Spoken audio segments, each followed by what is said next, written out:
freaking first cut. Golly.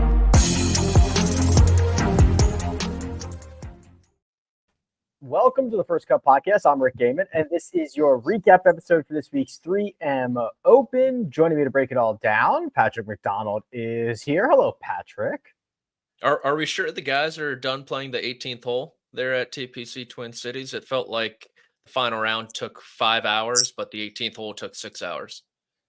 You could convince me that Kuchar's still out there trying to get a number.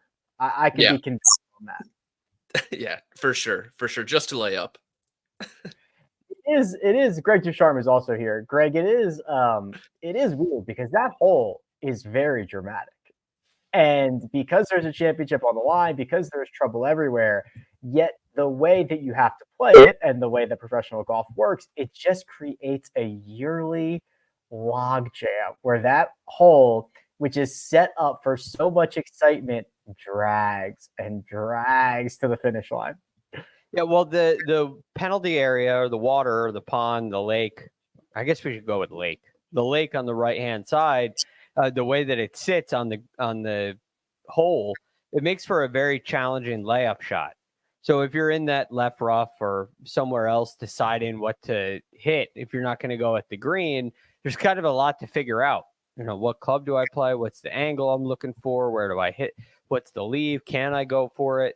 And you're right. And then you add in the drops and people hitting it in the water, and it does take a long time, long enough to get a little table tennis in there. I thought that was only going on at the Olympics, but hey, it's going on at TPC Twin Cities as well. That's right. It is a worldwide sport. They're playing it everywhere. We'll get to that in just a second. But this final round started mostly as a 3-horse race. Jhonattan Vegas, Matt Kuchar, and Maverick McNealy were solo first, solo second, solo third, and they were the likely victors of the 3M Open. However, Max Greyserman threw his hat into the ring, Patrick, by getting absolutely scorching hot on the second 9. He turned in 33 and then rattled off 3 straight birdies on 10, 11, and 12. He had another on 14, another on 16, and then the shot from the trees on 18, 260 some odd yards to the putting surface in which he would get down for birdie. That would have been his crowning moment, the shot that they show year after year after year. Had he been able to win the 3M Open, that's obviously not the case because we're talking about him first here, but Max Greyserman had himself a heck of a Sunday. He did, and a first-time or a rookie on the PGA Tour, only his 22nd start, a guy who took a while to rise up out of the Korn Ferry Tour, didn't really have it for a handful of years, had a couple runner-up finishes last season to earn his card, and I was surprised really how comfortable he was out there, right? It seems like with some of these younger, newer PGA Tour guys, it's either going to be one way or another, and he called that shot from the left fescue, I guess if you want to call it, there on 18 from 260 yards, just a stock 4-iron. Just a stock 4-iron, right? Had to choose between going left or right. He decided to go right, which obviously brought in the water much more. Hooked it around that tree, which I'm sure all 3 of us would have found a way to hit, and found the surface in 2. And then even more impressively, 2 putted from outside 80 feet too, to post the clubhouse lead. So cool as a cucumber. The putter was awesome on the back 9, hold a couple really nice long ones there to give himself a chance. And he's going to give himself a chance to qualify for the playoffs now too, which is great for a first timer on the PGA Tour. 63 was the round of the day here, Greg, and I want to look at what Max has been up to because he's been trending in really good form. He finished T21 at the U.S. Open, 31st at the Rocket Mortgage, then rattled off a 26th at the John Deere, a 21st at the Scottish, a 13th at the Barracuda. So this was trending in the right direction, and as Patrick notes, he moves from outside the FedEx Cup playoffs, starting the week at 88th, to inside said playoffs, now 63rd. And as we were talking about earlier this week, that might be safe. There's not a ton of turnover in the final event, and we have just the Wyndham Championship remaining.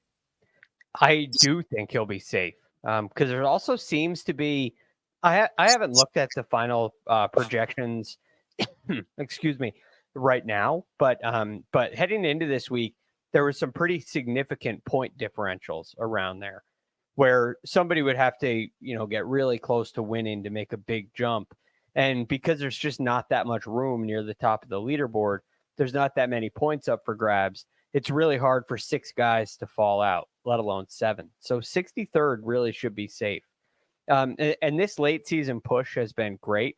I started to hit the ball a little bit better, but really what he's done on the greens has been awesome. Only lost strokes putting in one event since April. And while many of those were just he was right around average in many of them, lately it's been getting much better. And that was exactly what was on display today, guys. I mean, he holds, Patrick mentioned he holds some putts, just 27 feet on 10, 14 feet on 11, another 18 footer, another 23 footer. I mean, there were 5 putts outside of 14 feet through the day that he made. And on a day where it got a little bit windy and there's so much trouble lurking and hole locations are tucked, it was hard in the afternoon for guys to really get it close to the flags. And so the only way you can make a charge the way he did is to get really hot with the putter. And Max Greyserman was the guy who did. Yeah, he certainly did. And we'll circle back to those big 3 here, gentlemen, the 3 that started the day as the most likely winners. And we'll go to Maverick McNealy first here, Patrick. It ended up being a 1 under 70, turned an even par, was able to get 1 under on the back, and he played well on the putting surfaces. He played well around the putting surfaces, but he did not have the driver. He lost strokes off the tee. He lost nearly 2.5 on approach. His long game that had been much improved in 2024, now that he's healthy, it kind of left him on Sunday. Yeah, he was holding it together with a whole lot of short game there. I look at the middle portion of that round where he was able to get up and down there on 9 for a really nice par save.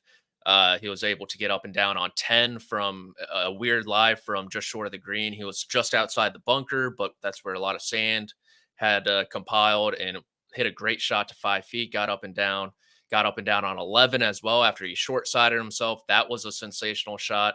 And then he also got up and down on 12 for birdie this time, at least. And you get through 13 and he is barely holding on with his long game. But with Johnny Vegas making a bogey, he suddenly tied for the lead. So like you said there, Rick, the long game just wasn't there. You knew eventually it was going to bite him in the bud, right? He couldn't have kept on getting up and down from just about everywhere. And so I think obviously a great start for him, a great result, one that was needed to secure his place in the playoffs. But I think he'll look back and be like, man, I did not hit the ball well at all today, and I was still able to almost win this golf tournament. And I think he can draw some confidence from that. Yeah, confidence is key this time of year, Greg. And after McNealy missed the majority of 2023, and even when he played hurt. So 2023 was a complete wash for him. 2024 has not turned in any victories, but it's got a handful of top 10 finishes, very good metrics. And as Patrick noted, he is going to be in those FedEx Cup playoffs because thanks to the T3 here this week, he moves up 11 more spots into 57th. Yeah, I think he'll have a pretty good chance at making a move to the top 50, which is probably where he belongs, right? Playing in all the signature events through the year. I think he is that caliber of player. Definitely has to clean up the driver because some of those up and downs, like he got up and down on 3 as well, where he had to lay up and then hit a great wedge shot in there. And you start doing a little math on this. If you have the putting stroke like he does on this kind of golf course, all you got to do is get the ball in play, and you're going to be able to start piling up circles eventually.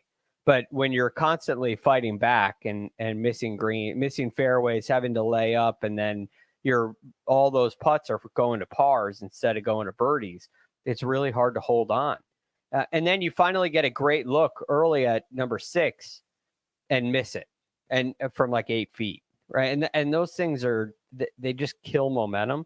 Whereas if he makes birdie at 6, he's turned the first 6 holes, the first third of that round, into a huge win, right? Getting in there at under par. Instead, he ends up making bogey at 7, and now he's 1 over through 7 and completely fighting from behind. So he did a really nice job holding on, and it shows the toughness that he has. But I'll tell you, if he drives it the way he did today at TPC Southwind, he will be one and done in the playoffs. He's got to get that under control. And looking at his stats from the year, Rick, I really think he has the possibility to do that. For sure. Yeah.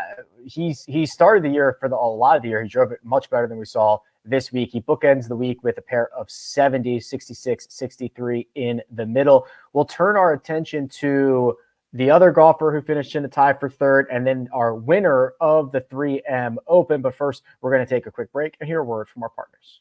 We need your sports news anywhere. We've got breaking news to bring you. Then get your sports anytime you want them. Big trade news overnight to discuss. Because we know you need sports all the time. A lot of movement in the rankings this week. A legend adds to their legacy. We're bringing you that breaking news right here on HQ. CBS Sports HQ, anywhere, anytime, all the time.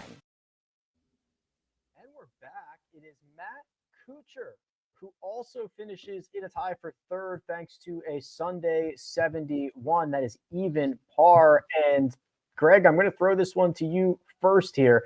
Kuchar turned back the clock a little bit this week. He has not had a good year, and that is putting it mildly. His best result, as I flip through here on my laptop, appears to be a T17 at the Charles Schwab Challenge.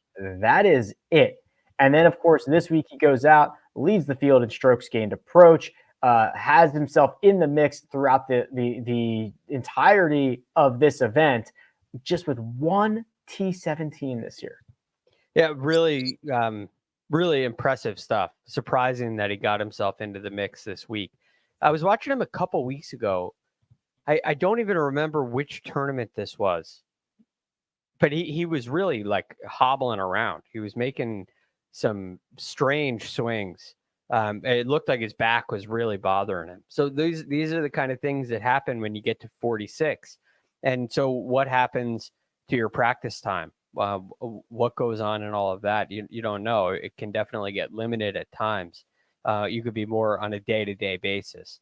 But what was so impressive about him, you mentioned, Rick, he was first in strokes gained approach.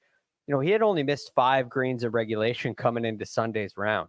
He was hitting 91% of his greens. For the year, he was only hitting 59% of his greens, well outside the top 100 in both the ball striking categories. So there was a really big switch and a really big turnaround from Matt Kuchar this week.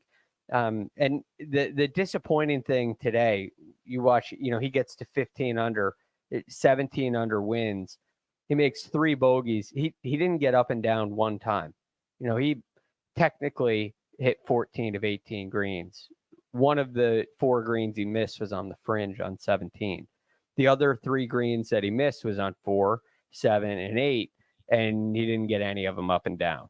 So the short game and putting, which he's been, I guess, much better at this year than his ball striking, is the thing that ends up letting him down. Other than that, he's pretty darn close to winning this tournament. Right there in the mix, tied for the lead, within one of the lead, had the lead early in this tournament. He was pretty darn close to picking up his 10th win on tour. He was, Patrick, because he got to, as Greg was mentioning there, he got to 16 under on the 5th hole. And then he played his final 13 holes, 1 over par.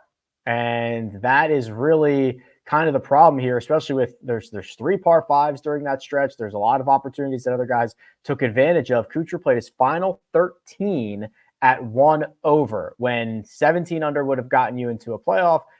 16 is where he was at, drops down to 15 under. Yeah, and once he grabs that lead with the birdie on 2, a couple holes later, immediately 2-shot swing out of the lead again.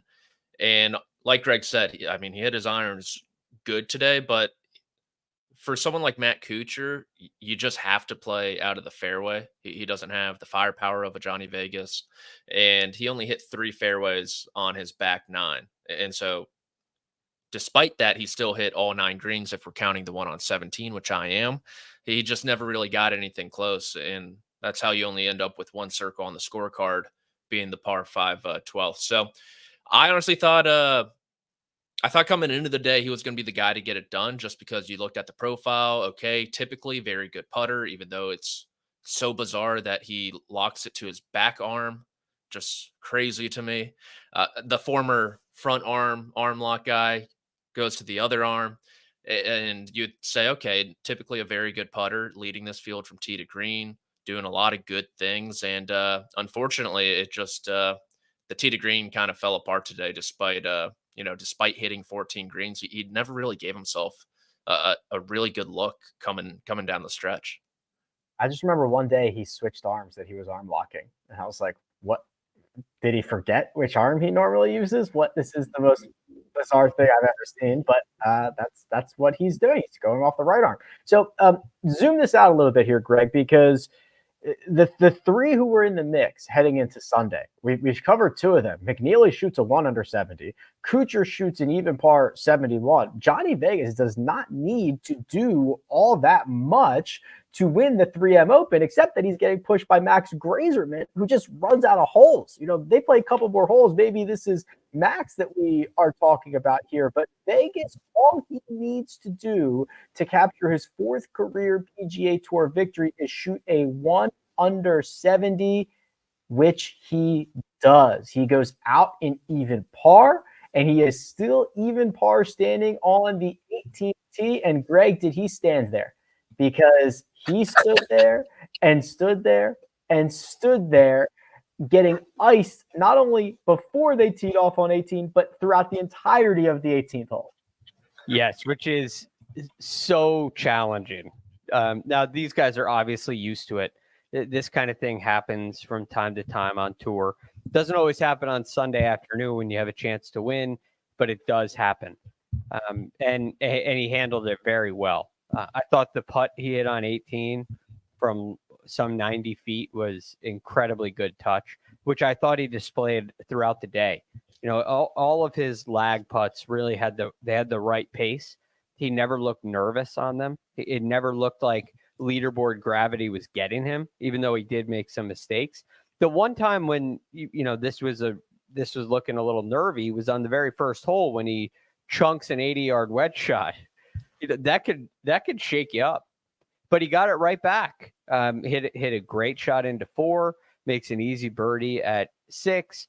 The shot at 15 is probably the defining shot of the tournament for him, because nobody, like we talked about, Kuchar could never really get it close. McNealy couldn't really get it in play, couldn't really get it close. Greyserman couldn't really get it close, but hold a whole bunch of putts. It was difficult to get the ball close to the hole, and he had a couple shots in there close enough that separated him enough to win this tournament. Coming off of some shoulder struggles, some surgeries, some injury issues, still not feeling 100%. And being able to stick with it and perform the way he did was really impressive. It did not look like he was uncomfortable at all. It did not feel like he was feeling a whole bunch of stress after the first hole. It is a fairway hit on 18. It's a 7-iron to about as far away from that pin location as you can get, just a shade under 100 feet. And Patrick, as Greg mentioned, Johnny Vegas makes that look easy, knocks it to about 3 feet, and then rolls that 3-foot 1-inch putt right in the middle of the heart for PGA Tour victory number 4. Number 4, I believe, like 7 years to the date of his last one in Canada. 3-footer, always going in, just in the heart of the hearts there, middle of the bottom of the cup. And I think, Greg mentioned the bogey on 1. I think the bogey on 9 was really big too, after hitting his approach into the water. The 4th was from like a tricky little touchy area there right in front of the green, and he had a really great short game. He hit some really great pitches and chips this weekend in particular. And although the putter was obviously much better than usual for Johnny Vegas, he didn't really need a ton out of it. I think he made a couple putts from outside 10 feet yesterday. He hit it that good where he was still able to shoot 63 without really leaning on that putter. And then today, the 12-footer on 1 and the 10-footer on 15 were the 2 longest putts, and then obviously the 2-putt on the last. So didn't have a 3-putt all week. That's huge when you're someone like Johnny Vegas who can hit the ball like he did. And the driver outside the one on 16, I think, which he went left of left, was just awesome all week. The dates of his last 3 wins. So today is July 28th. His last win before that was July 30th, and his last win before that was July 24th. So he has his last 3 PGA Tour wins are within this 6-day window of late July. Now, those are from obviously years ago, but those are the dates. Greg, I'm glad you brought up the injuries, because I think that's a big part of Johnny Vegas's recent story, right? It has never been a question of how this dude flushes it, and he still flushes it. And he's been a key member of Team No Putt for a very long time. And now to deal with the shoulder surgery / surgeries, maybe some wrist stuff, maybe some elbow stuff, major medical exemptions, to get back in the winner's circle is pretty cool. Yes. It's surprising to me looking at his numbers, his statistics over this year, right? When he's apparently hurt, he's still flushing it like crazy. He's 7th on tour in strokes gained off the tee coming into this week, and drove it great today. He's 26th in strokes gained approach the green. He was 2nd in greens of regulation on the PGA Tour. You know who he's trailing in that category? I mean, he's hitting 72% of his greens coming in for the week. Yet you may not have seen him hit a shot all year. Really? I mean, if you're watching PGA Tour live every morning, he just hasn't been that much in contention. But the last 3 weeks, you get a T27, a T25, a T20 out of him, and things just start trickling in the right direction. And then get a couple putts to fall, or you get to a golf course with some of the easier greens on the PGA Tour, and all of a sudden a flusher like Johnny Vegas can excel. His advantages start to show up. I guess the question for you, Rick, would be when you look at Johnny Vegas among this list of winners, he seems to fit the Cam Champ, Matt Wolff, who's the other? Finau. Yeah, Tony Finau. Yeah, that other long hitter. He seems to fit that mold quite nicely. Yeah, I mean, this championship has rewarded the type of golfer that Johnny Vegas currently is, and you just kind of rattled it off, Greg. So there are a lot of these guys. What I find interesting is there are a lot of these guys who could flush it and cannot putt. And then in the recent years, we've started to see we've seen more drastic changes from a lot of these guys, whether it is going to a different style of putter, whether it is going with a different coach, whatever it is. But there was a 10-year period where if you just were a flusher who couldn't putt, that's just what you were. And then you slowly saw some broomsticks. You saw Lucas Glover rattle off 2 wins very quickly. You see guys trying new things, and you'll get these runs where the flushers can putt. And it's like that's new. That is a very new thing. That used to always just be guys that could not putt at all. Yeah, and next you're going to have guys like that are 22 years old making those changes right away, like Akshay Bhatia. And all of a sudden, the guys that are flushers that can't putt never play on tour without being able to putt, because they've solved the problem, because the door is open to solve it. So I'm not sure what Johnny Vegas did to solve the issue. I'm not sure he really has done anything, but he definitely had a good week. And this is why we like Team No Putt guys, right? Exactly what we've seen this week with Johnny Vegas. Even the bad ones putt good sometimes. Just most of them. Just have to wait for it sometimes. Johnny Vegas back in the winner's circle on the PGA Tour. Jon Rahm back in the winner's circle, Patrick, this time on LIV Golf. He has been peppering the top of the board. No finish, I believe, still no finish outside the top 10. You can correct me if I'm wrong on that one, but he finally breaks through and gets the win in the UK, a victory by 1 shot over Joaquin Niemann, Cam Smith, Terrell Hatton, and others.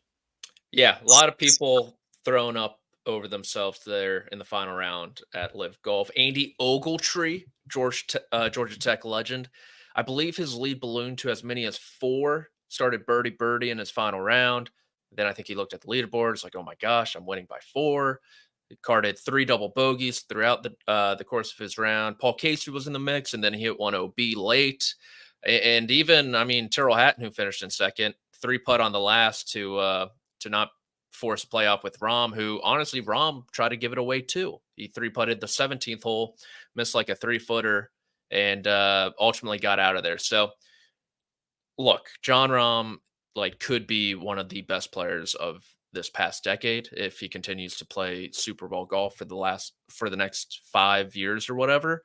And so it was just a matter of time that someone this good in a field of, let's call it 25 relevant golfers who are still playing like some real quality golf.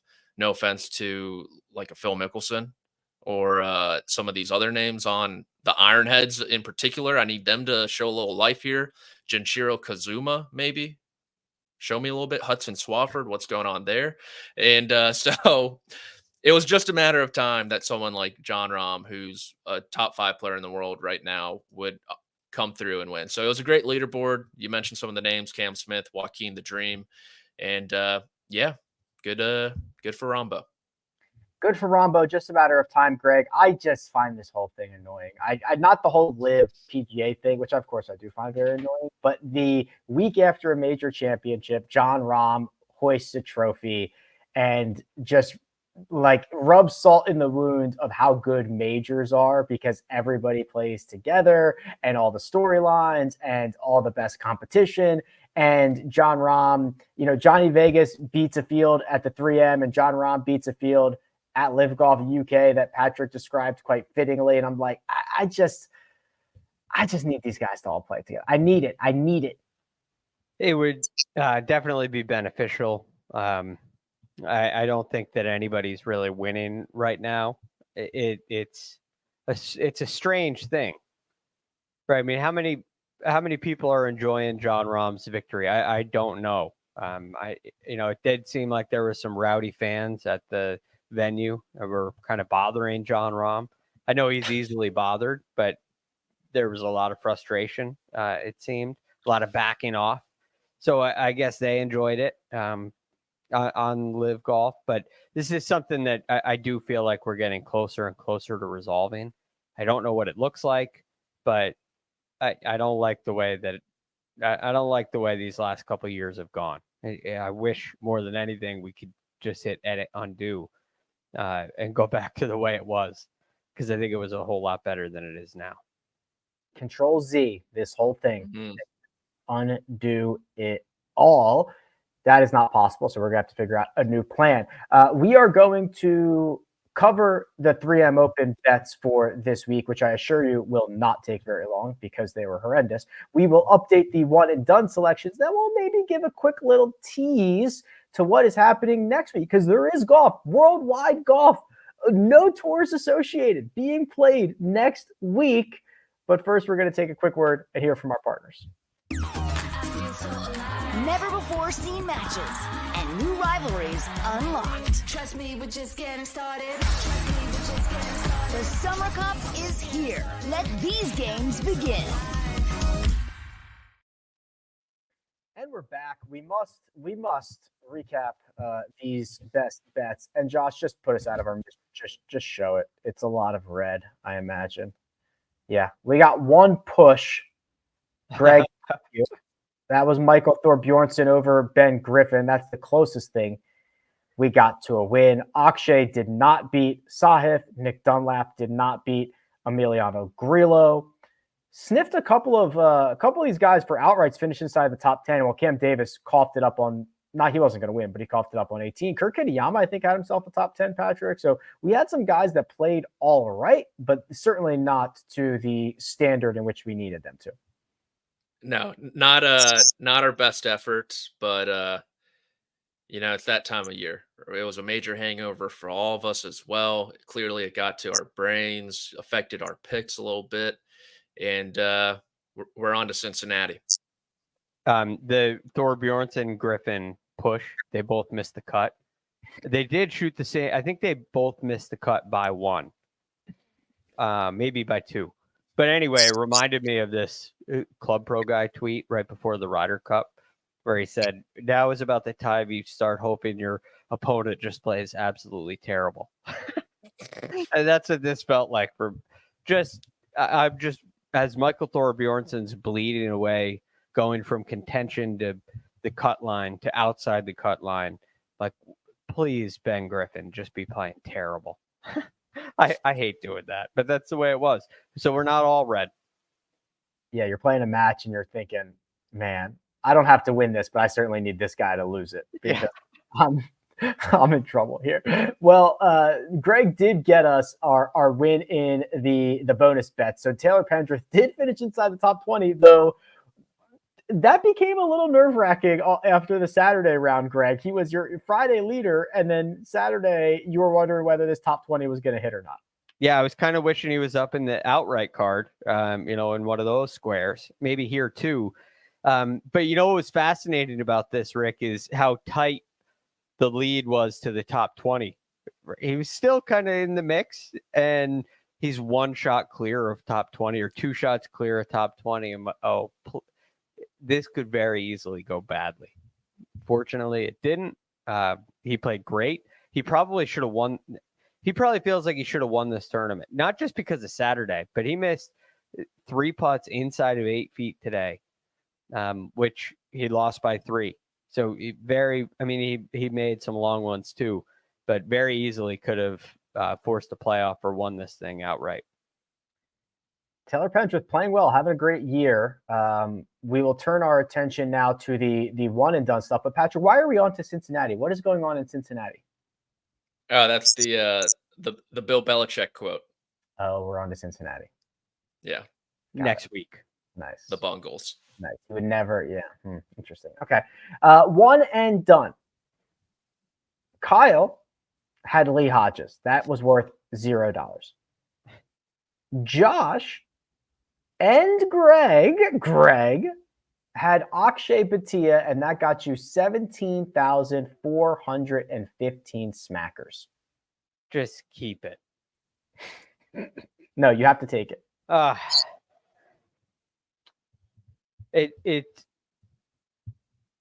It's pathetic.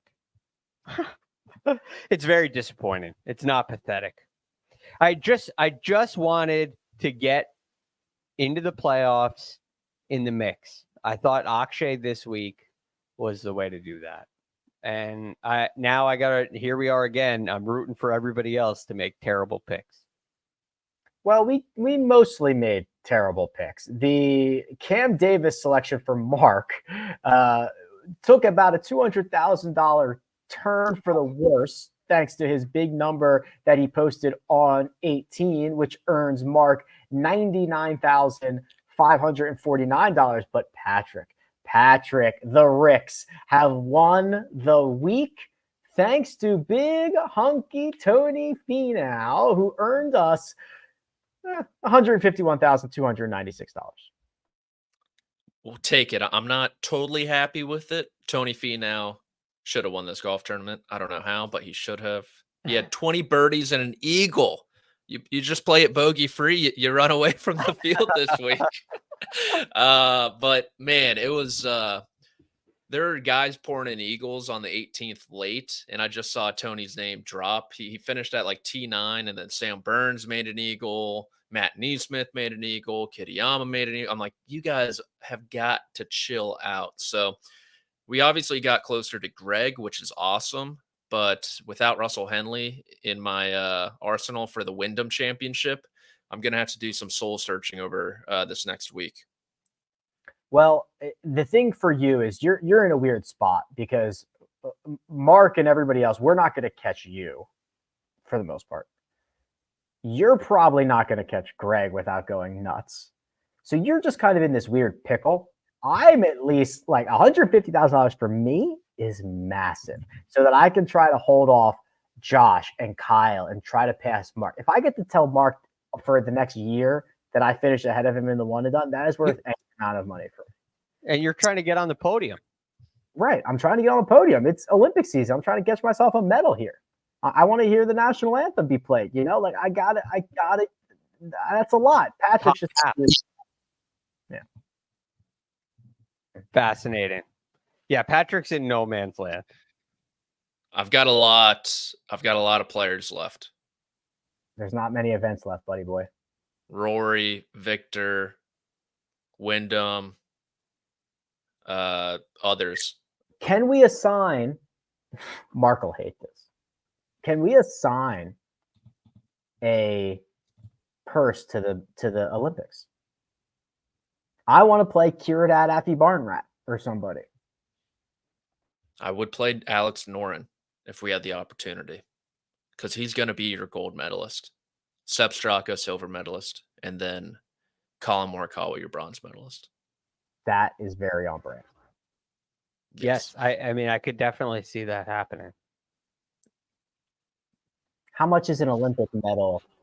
What if we took all the payouts that countries give for winning a gold and we say that's first place and then second place? So it's just, we just need something new. We got to get a little action on it. Yeah, we need a little action. That's right. Exactly.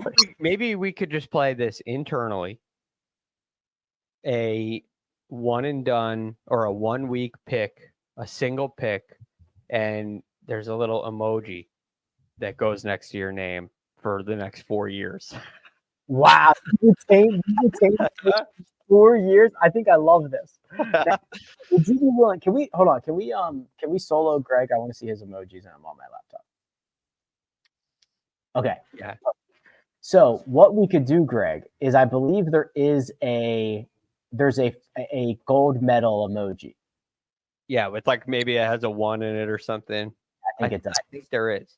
Yeah. So I think that will have to be awarded. Actually, what we could do is we could award the top 3.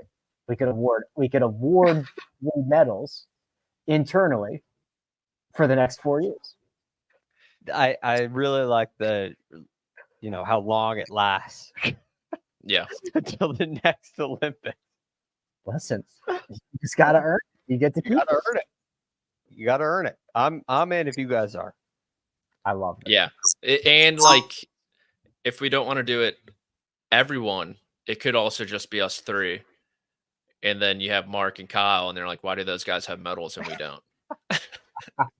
Just not even let them in. Yeah. Oh, that's very good. That's very good. So that's obviously a great jumping off point for next week. It is the Olympics. There are 60 golfers in the field. So the men play week 1, and then the women will play in the second week. So this will not really be a bye week. Greg, you and I are going to do a DFS preview on Monday. There's a mega preview pod on Tuesday. We're doing a live network show on Wednesday. Like, we're doing a live network show on Friday. Like, it's every day next week. We are Olympiaing it up. Yes, if you're interested in golf in the Olympics, you need to be following us. We're going to uncover every angle, talk about every single player in the field. We will get way in to the Olympic Games, men's golf. That's what we're covering this week. I can't wait. Do you think, Patrick, it's too late for them to send us there? Send us to Paris? So I'm actually out on vacation next week, and in lieu of Paris, I was like, I got to go to a French-speaking city. So I'm going up to Montreal. Really? Yeah, going up to Montreal. If Trevor's listening to this, brother of Mark Immelman, obviously, or perhaps maybe even Jim Furyk, for those of you at home. My services are available for the highest bidder. So I can scout the course, do whatever you want, be your analytics guy, even though I think that should be Rick. Maybe I'll be just the vibes guy in the locker room. So just let me know, guys. I'll be there all week. I will hire you for recon of restaurants and places to go and things to do and golf courses for when I go in September. Yeah, I mean, I can do that. I'm not good at a lot of things, Rick, but I will say I'm pretty good at eating, spending money, consuming one too many drinks from time to time. So yeah, I should be able to stumble my way into a few places for you. I love that. Those are the boots on the ground that I am looking for. Gentlemen, anything else, we are going to turn in our tour alliances, our tour beefs, and we are going to look to the countries. We're going to look to the rings for a week, a tour-free environment. Is there anything else you want to talk about before we go? We're playing for national pride and shiny hardware. That's it.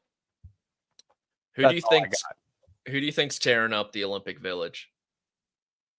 Define tearing up. They're like other athletes are like, yo, you know who I really met and was really cool? That golfer Victor Hovland. They're like, yeah. So probably, but do you think some guys think they're too good for it? Well, a lot of times I don't remember. God, it's been so long, and also there were. I mean, the two Olympics that golf has been back. There was the Zika virus and there was COVID. Yeah. And I don't remember if I thought the golfers did not necessarily stay in the Olympic Village. I thought they stayed other places, but I don't know if that's true or not. They did not because the golf course was so far out of Tokyo last year. Right. Yeah. Or last time. And I don't know how close it is this time. Le Golf National. I don't remember. Le Golf National. Oh, you stinky Americans. Ha ha ha. Did you hear Matt Kuchar call his tee shot on 18 a stinker 4 different times? Yes. Oh, you stinker. Excuse my language. This is a kid's show, Matt. Yes. All right. Well, I'll tell you what. Maybe Greg and I will circle back on that when we have the whole list of players in front of us on Monday as we go through and get everybody all situated for some fun Olympic golf action. We'll be back, like I said, every single day next week between here or the Golf on YouTube, Golf on CBS YouTube channel, on the First Cut Pod, wherever you get your podcasts, or the CBS Sports Network. There will be plenty of our faces and voices. For now, though, big thanks to producer Josh. He does all the hard work behind the scenes. Greg DuCharme is available at The Real GFD. That is Patrick McDonald, who you can find at P McDonald CBS. You can find me at Rick Run Good. This has been The First Cut. We'll catch you next time.